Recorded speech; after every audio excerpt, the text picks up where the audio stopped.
Good day, class. So today discuss natin yung two lessons, last two lessons for your final examination, which is the cryptography and yung pinaka-last topic is yung voting. Okay, so dito muna po tayo sa cryptography. So when we say cryptography, class, it is a science of protecting information by encoding it into unreadable format. And in cryptography, class, we have two process. Yung unang process is yung tinatawag natin na encryption.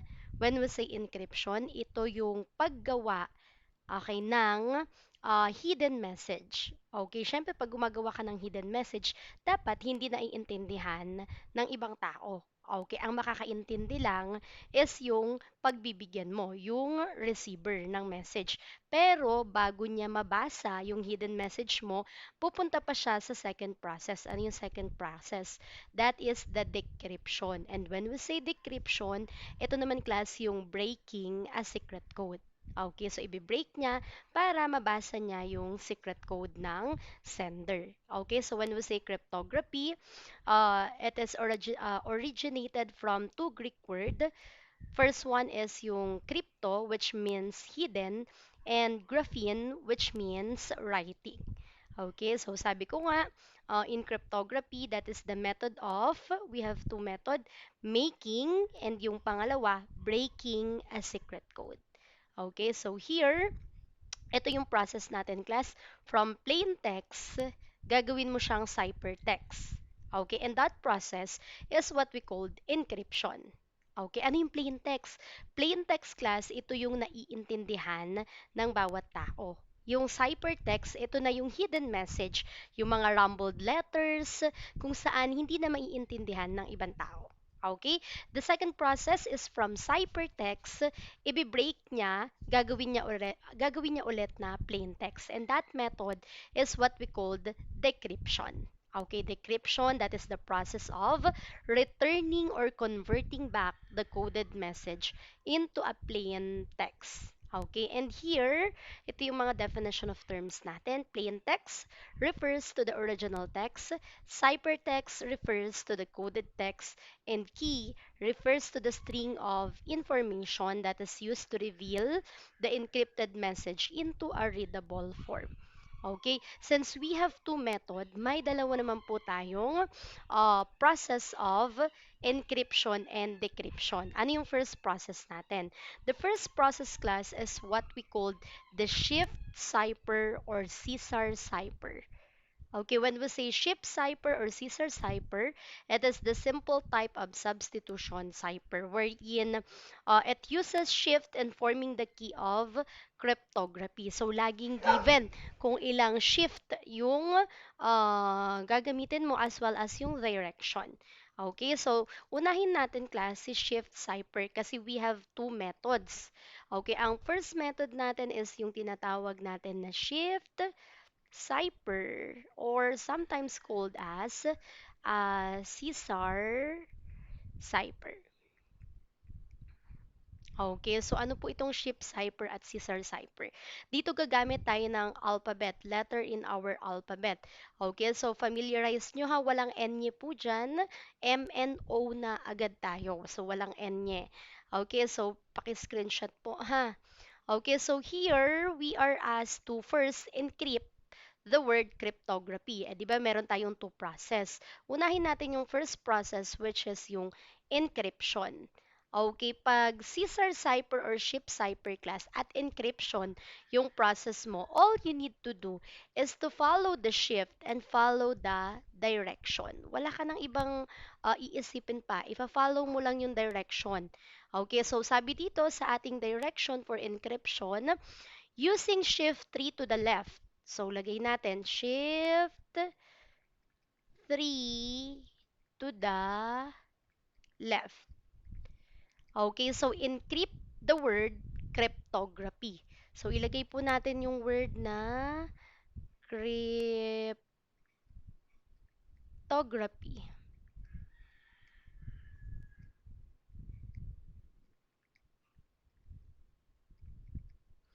Okay, so this word class, i-encrypt natin. Kung natatandaan nyo when we say encryption, papalitan natin tong plain text ng ciphertext. Okay, so ano ang kailangan natin?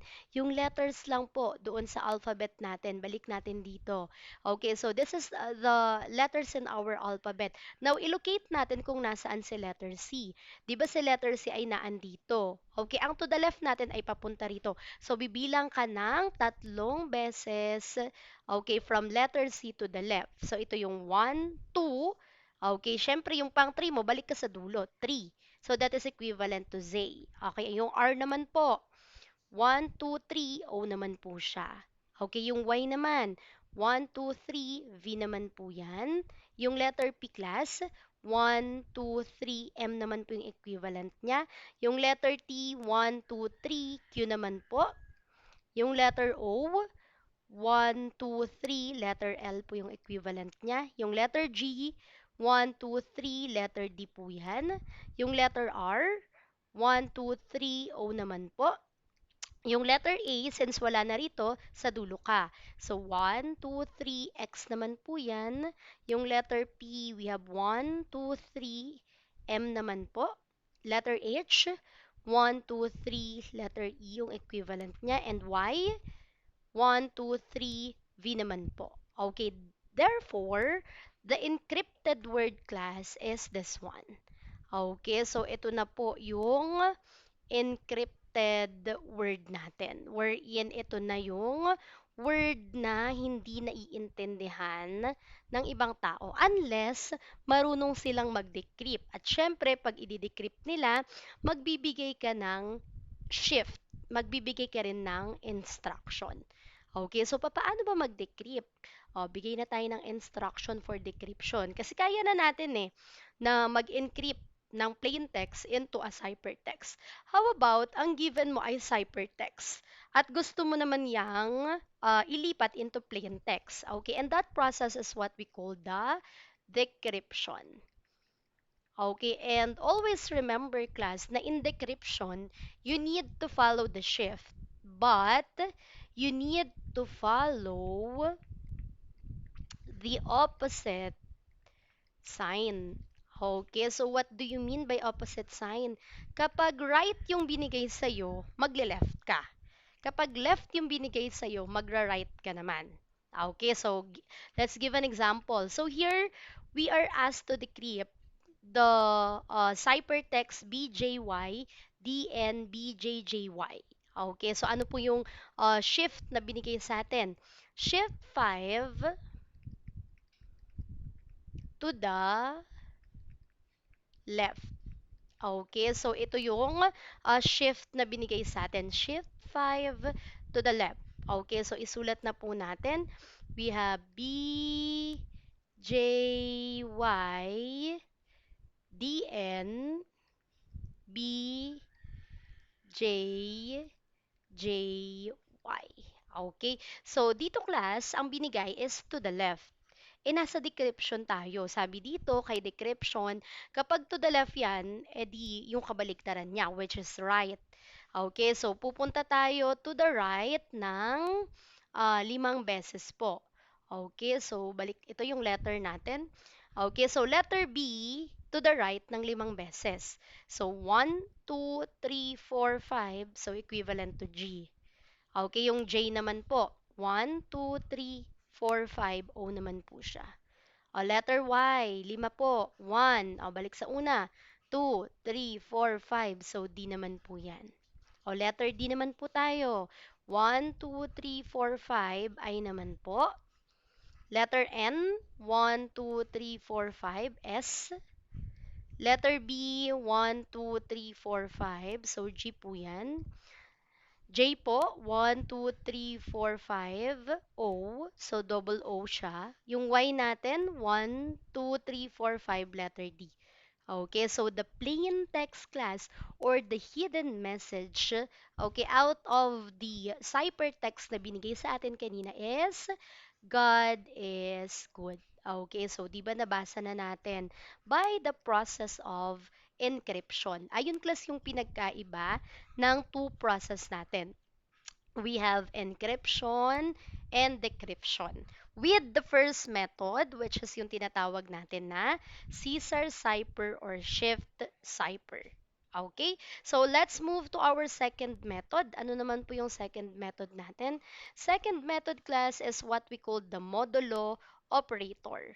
Okay, kay modulo operator, class, may encryption at decryption pa rin po yan. Okay, same lang sila na may encryption at decryption. Pero magkaiba lang sila ng process. Okay, so let's move to our second method, which is the modulo operator. Okay, when we say modulo operator, class, the sender of the uses key K to encrypt and decrypt the secret message. Okay, so here,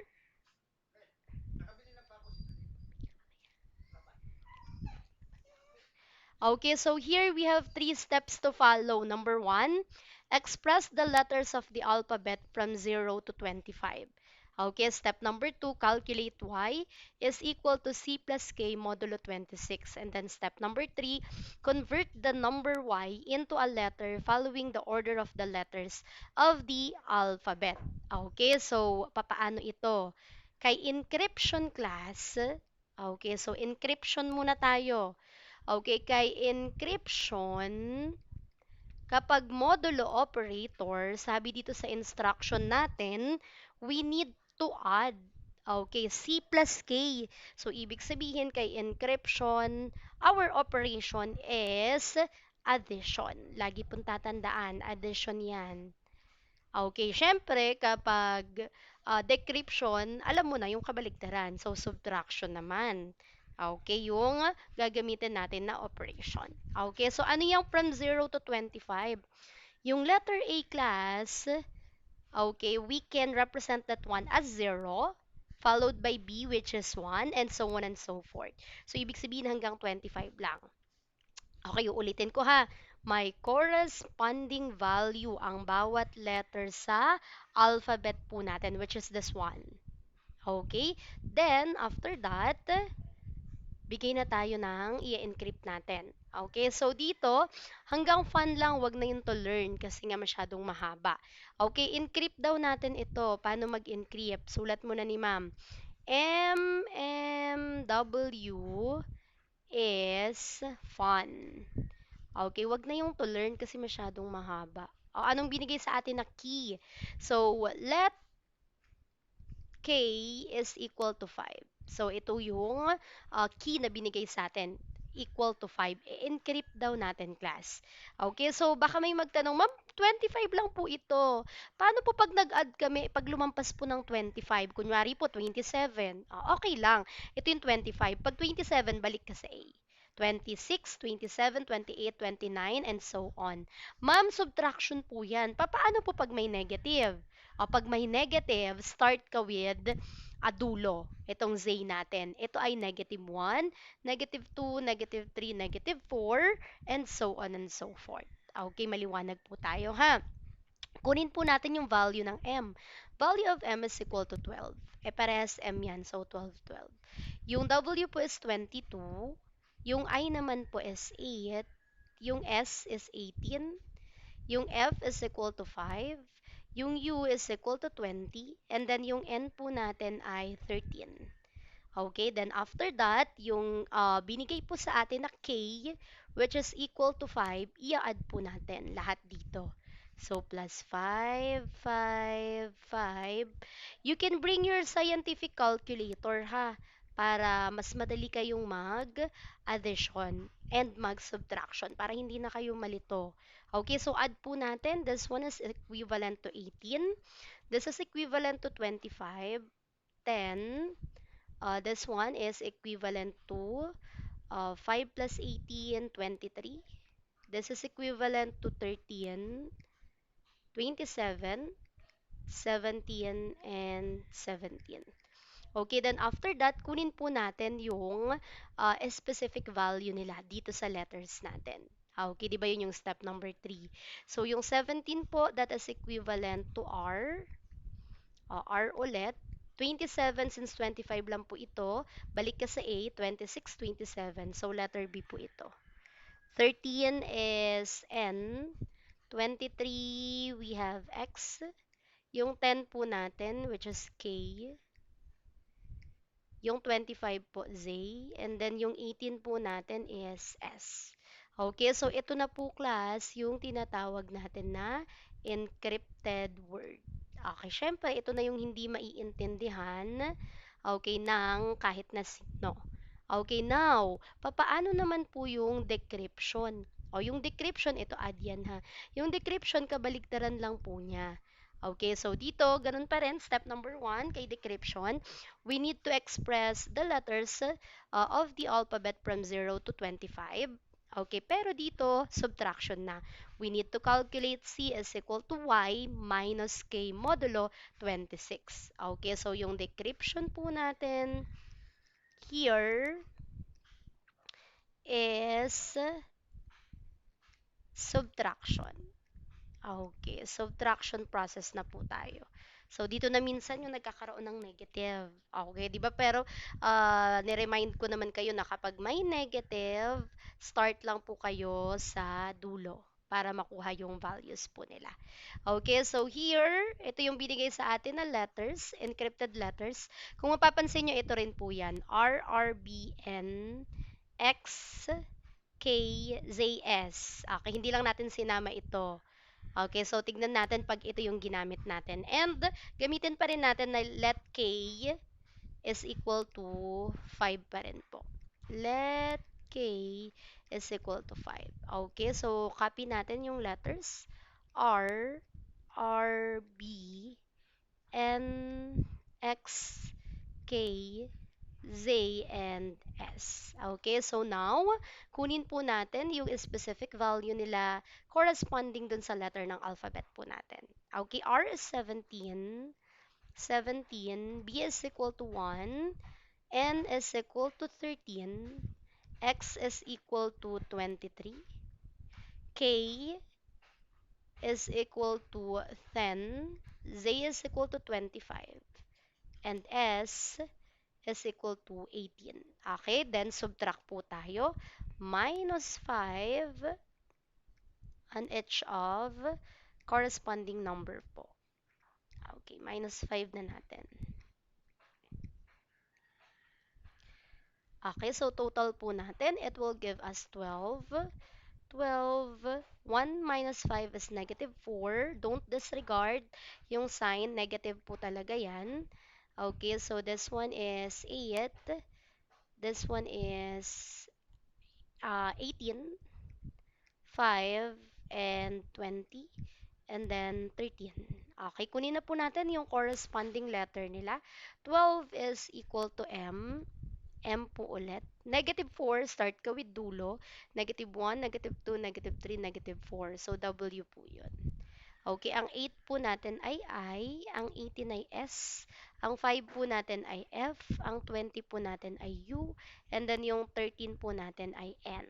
Okay, so ano yung plain text natin? MMW is fun. Okay, bumalik lang tayo doon sa original message na binigay sa atin kanina. So, yun class yung pinagkaiba ng process ng encryption at decryption po natin. Sana maliwanag sa inyo yung encryption and decryption class. Okay, so yan po yung encryption at ito naman po yung decryption. Okay, so next topic po tayo. We're done with our first topic. Let's move sa second topic naman po natin. Okay, second lesson class is yung tinatawag natin na voting. Okay, so what do you mean by the word voting? So alam naman natin, 'di ba lalong-lalo na dito sa Pilipinas. Okay na malapit na yung election na naman. So doon na naman papasok yung voting. So what do we mean by the word voting class? Okay, so bigyan muna natin yung learning objectives. Conduct voting using the different method. Okay, so here, when we say voting class, voting is a powerful tool in decision making. Okay, hindi lang dahil popular yung isang candidate, siya na yung iboboto mo. May decision making. Okay, so hindi ka lang basta pipili based on popularity. kailangan dumadaan ka ah, sa matinding pagsusuri ng bawat candidate mo. Okay, pero I think dito sa Pilipinas hindi na masyadong ganun, 'di ba? Okay, minsan dahil sikat ka, ikaw na lang yung iboboto kasi nga popular ka sa kanila. Okay, without even considering the requirements talaga. Okay, so ano pa? It is the method that uses votes to determine the winner. In our country class in Philippines, the system of voting. Okay, here is what we call the plurality. O, ano yung plurality? Plurality class, kung sino yung candidate na may pinakamalaking boto, siya yung panalo. Ayun yung system of voting natin dito sa Pilipinas. Okay, but in other country, may iba't ibang system of voting din sila. So, dito ipapakilala natin yung apat na methods of voting. Okay, number one, is what we call the majority voting. Lagi niyong tatandaan ha. Pag sinabing majority, that is 50% of the vote. Okay? Hindi siya yung may pinakamaraming boto.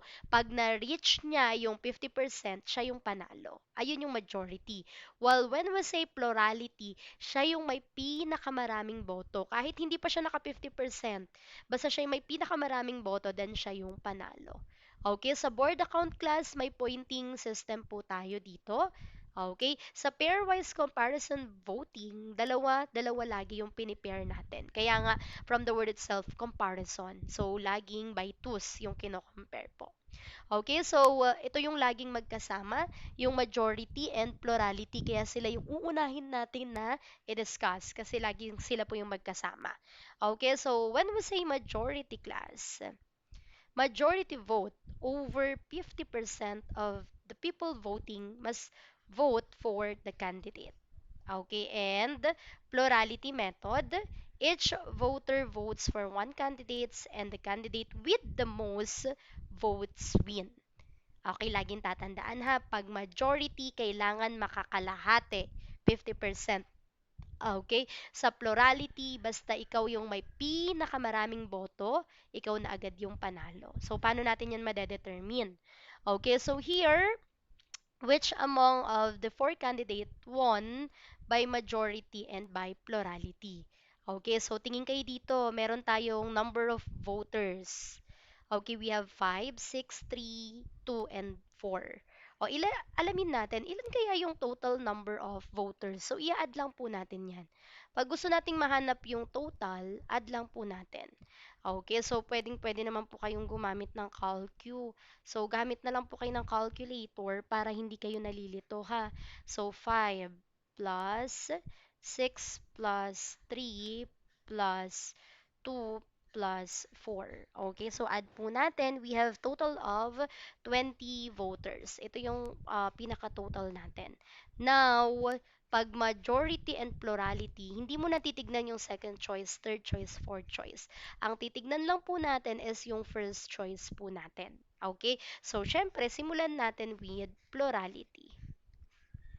Kasi ito yung pinaka madali. Okay, so as we observe, ilan yung candidate natin? Apat. May candidate A, may candidate B, may candidate C, and may candidate D. Okay, so wala naman ng ibang letter na nakikita tayo. So, ibig sabihin, apat lang yung candidate natin dyan. So, lagay na ni ma'am, candidate A, candidate B, candidate C, and candidate letter D. Okay, so from here, class, okay, so tignan natin kung ilan yung corresponding vote nila. Sa first choice lang po, ha. Si candidate A, meron tayong 5. Sa kanya napunta yung 5. Si candidate B, dalawa. Sa kanya napunta yung 6. Sa kanya rin napunta yung 3. So, add na lang natin mamaya, ha. Si candidate C, sa kanya napunta yung 2. Si candidate D, 4 po sa kanya. Then, total sum would be candidate A got 5, candidate B got 9, candidate C 2, and candidate D 4. Okay, based on plurality, okay, the winner is candidate letter B. Bakit? Siya po ay nakakuha ng total of 9 votes at siya ang may pinakamaraming votes sa lahat ng candidate. Okay, now punta naman po tayo sa majority. O papaano naman po sa majority? Tatandaan nyo tong formula kasi hindi to given doon sa exam nyo ha. For majority class, your formula is number of votes over total number of votes. Tapos, i-multiply po natin sa 100 para makakuha tayo ng percent sign. Kapag naka 50% yan, ibig sabihin siya yung candidate na panalo. Kapag hindi naman nakaabot sa 50%, ibig sabihin walang panalo in majority, ha? O, syempre, kunin na natin yung may pinakamataas na boto, yung 9. So, 9 divided by 20, yung total votes natin kanina na nakuha natin. Okay, multiply by 100 para magka-percent sign tayo. So, check po natin using our scientific calculator. 9 divided by 20 equals po muna natin. Multiply by 100. O, ilang percent? 45% lang po yung candidate B. Siya na yung may pinakamataas. Okay na boto. So, ibig sabihin, class, walang candidate na nanalo based on majority. Panalo lang siya based on plurality, pero by majority, hindi siya panalo. Okay, kaya nga sa Pilipinas, ang ginagamit lang natin talaga ay plurality. Kasi hindi naman lahat, okay, siya yung may pinakamataas na boto ay nakakaabot siya sa 50% ng total vote. Okay? So, uulitin ko, yan po yung pinagkaiba ng plurality and majority natin. Let's have another example, class. Ito naman. Okay, so ganun pa rin, alamin natin kung sino ang panalo by majority and by plurality. So, we have number of voters. O, add na po natin para mamaya alam na natin yung total. 5 plus 3 plus 1 plus 3. Okay, so that is equal to 12 total number of voters. So, ilagay na po natin. Okay, total is equal to 12. Okay, so punta na tayo kay plurality. Sino kaya ang mananalo based on plurality? So, ganun pa rin. Meron tayong apat na candidate. Candidate A, B, C, and D. Okay, pero first choice lang po yung titignan natin ha. Okay, so candidate A, candidate B, candidate C, and candidate D. Okay, so tignan natin. Candidate A, sa first choice, ilang vote yung nakuha niya? So, 5 lang. Okay, candidate B, 1 lang po. O, candidate C, dalawa. Isang 3, isang 3. So, 3 plus 3. O, candidate D sa first choice, wala. So, 0 po siya. Okay, so we got 5, 1, 6, and 0. Therefore, the winning candidate by plurality is candidate letter C. Okay, so from here, he got total of 6. Okay, 6 number of votes. So, siya po yung panalo. O, tignan natin kung siya rin ang panalo by majority. So, punta naman po tayo kay majority. Okay, so in majority class, candidate C, tignan natin kung maka 50% siya ha. 6 divided by 12 multiply by 100 para magkaroon ng percent sign. So, tignan po natin.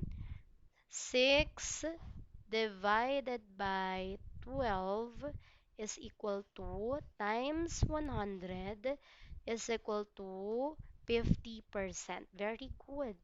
Okay, therefore class, si candidate C na panalo sa plurality ay panalo rin sa majority natin. Bakit? Kasi nakakuha po siya ng total of 50% of the vote. Okay, kasi nga, binase natin doon sa formula na number of votes over total number of voters multiply by 100 para magkaroon ng percent sign. Okay, so yun po yung pinagkaiba ng plurality and majority po natin.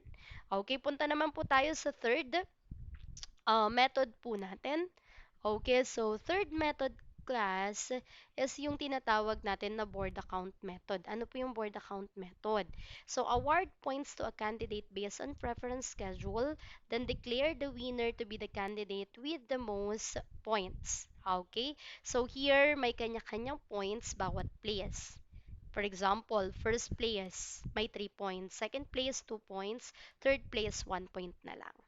Okay, so magbigay na tayo ng example kay board account. Okay, so here we have three candidates, A, B, C. Tapos may first place, second place, third place. Yung first place, 3 points equivalent. Second place, 2 points. Third place, and 1 point lang siya. Okay, so yung may pinakamaraming point, siya po yung declare as a winner. Okay, so tignan natin ha. O, sa candidate A muna tayo. Pababa, nakaayos naman na. Okay, mamaya magbibigay ako notes sa hindi nakaayos para kayo yung magde-distinguish. Okay? So, sa candidate A, imumultiply lang po natin ha. O, yung 10, multiply mo sa 3 points. Ayan, plus, ito naman po, 20, multiply mo sa 2 points.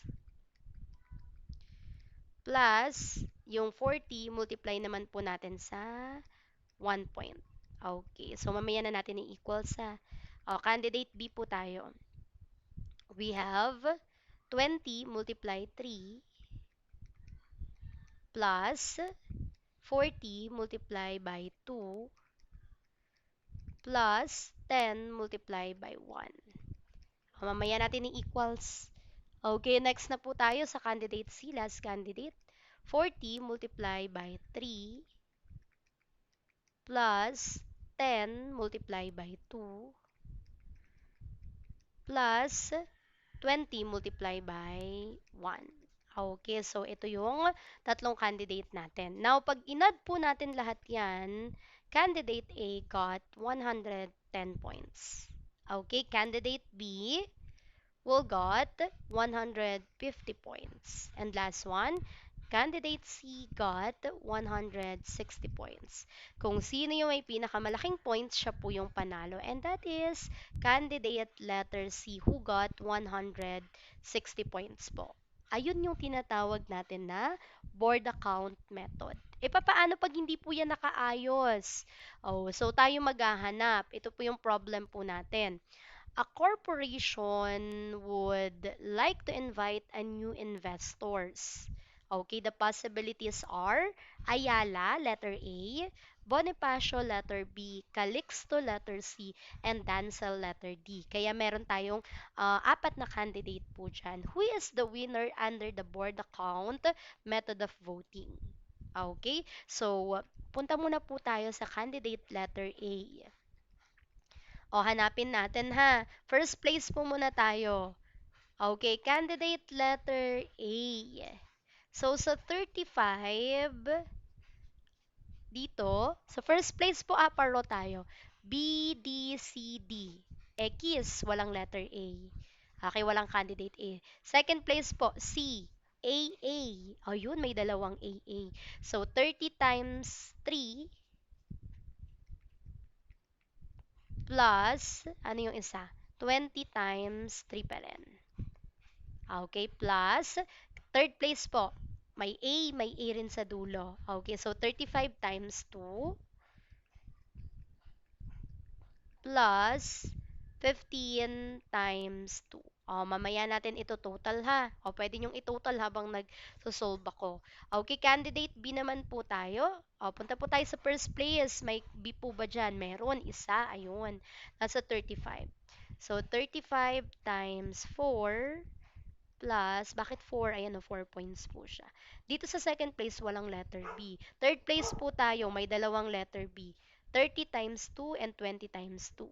So, 30 times 2 plus 20 times 2. Okay, last one, plus, sa fourth place, meron sa dulo. Ayun, 15 times 1. Okay, per place ang titignan nyo lagi ha. Okay, candidate C naman po tayo. Okay, so sa first place, meron po, ito 20 times 4 kasi 4 points. 20 times 4 plus, dito sa second place, wala. Sa third place, dalawa. 30 times 2 Okay, sorry. Sa second place, meron pala. Naduling si ma'am, sorry, letter C na pala tayo. Sa second place, meron ito, 35 at 15. Okay, so 35 times 3 plus 15 times 3. Okay, plus sa third place wala, sa fourth place meron 20 times 1. 30 times 1. Okay, so that is 30 times 1. Mamaya na natin ito total ha. Last candidate po tayo, candidate D. Sa candidate D, first place dalawa agad. 30 times 4 plus 15 times 4. Okay, plus dito wala, dito rin wala. Sa fourth place, dalawa. Okay, 35 times 1 plus 20 times 1. Okay, so i-equals na po natin. Sa candidate A, got 250 points. Sa candidate B, got 255. Sa candidate C, got 260. And last one, sa candidate D, got 235 points. So, sino po yung panalo? Si candidate C or Calixto. Okay, yung candidate po na ang pangalan ay Calixto got the most votes, okay, among four candidates. Therefore, siya po yung panalo under the board account method. Okay, so yun po yung tinatawag natin na board account method. Okay, so now, punta naman po tayo sa pinaka-last method natin, which is yung tinatawag natin na pairwise comparison voting. Paano po yung pairwise comparison voting? Kailangan lang po nating ipag-compare yung dalawang candidate. Okay, depende kung sino yung gustong ipag-compare. Okay, for example, class. Gusto kong i-compare si candidate A at si candidate B. Sino kaya ang panalo sa kanila? Ano yung magiging process natin? Ito yung ating given. Okay, sa 5 points, titingin kayo pababa. Sa 6 points, pababa rin po. Sa 3 points, pababa din. 2, pababa. And 4, pababa. Okay? Kung sino ang candidate na unang mag-appear, sa kanya mapupunta yung points. Okay ha? For example, sa 5 points, kanino mapupunta? Letter A, nasa first choice. Letter B mo, na kino-compare, nasa fourth choice. Sinong unang nag-appear? Si letter A, di ba? O, sa kanya yung 5 points. Okay, dito naman tayo, 6 points. Letter B, nasa first choice. Yung A mo ay nasa fourth choice. So, si B yung unang nag-appear. So, sa kanya yung 6 points. Okay, ganun lang ha. Yung 3 points, kanino mapupunta? Ito, B. Yung A nasa third eh. So, naunang nag-appear si letter B. So, sa kanya mapupunta yung 3 points. Okay, 2 points naman po. Okay, so letter C, letter A ay nasa second choice. Yung letter B mo ay nasa fourth. So, mapupunta kay letter A. Kasi siya yung unang nag-appear. Okay, so sa fourth choice, ay sa 4 points, D, C, A. O, B nasa dulo na naman. So, yung 4 ay mapupunta kay letter A. O, sino pong panalo? Okay, 9, 10, 11. Okay, ito ay 9. Okay, so therefore, ang panalo po between candidate A and B is letter A. Dahil siya ang nakakuha ng 11 points po natin. Okay, yun po yung tinatawag na pairwise comparison voting. Okay, paano pag gusto kong i-compare si A and C? Depende ha kung sino yung ipagko-compare sa inyo. Magbibigay naman po yan ah, ng tawag nito, magbibigay naman siya ng instruction kung sino po yung i-compare. A and C po tayo. Sa 5 points, kanino mapupunta yung 5? A, nasa dulo pa yung C, oh. So, kay A po tayo. Okay, 6 points, B, C, yung A nasa dulo. So, kay C. 3, B, D, A, C. So, kay A po yung 3. 2 points, C, A, C, kay 2 points. 4 points, D, C, A, nauna si C, sa kanya po yung 4. Okay, so that is 8. Ito naman po ay 12. Okay, therefore, ang winning team po natin is yung candidate letter C Okay, which is nakakuha ng 12 po. Okay, so ganun lang po yung pagko-compare natin. Okay, how about last one? Compare natin si A and D naman. Okay, so si letter A at si letter D, sino kaya ang mananalo sa kanila? Yung 5 points, A, D, kay A yung 5. Okay, 6 points, B, C, D, A. So kay D, siya yung nauna. Next, B, D, A. Yung 3 kay D pa rin. 2, C, A, D. So kay A yung 2. Last one, 4, D. Yung A nasa third. So, kay D po yung 4 natin. Okay, so total lang po natin, 7. Ito ay 9, 13. So, meaning to say, candidate D, okay, won. Okay, doon sa pinag-compare natin na A and D. Ayan po yung tinatawag natin, class, na pairwise comparison voting. Okay? So, hanggang dyan po yung kasama sa exam. May definition of terms na hindi ko na isinama doon sa topic na graph theory. Pero ibigay ko pa rin yung PowerPoint. Siguro ibo-bonus ko na lang yun. 3 points lang naman siya sa definition of terms. Okay, so that's it, class. Good luck in your examination.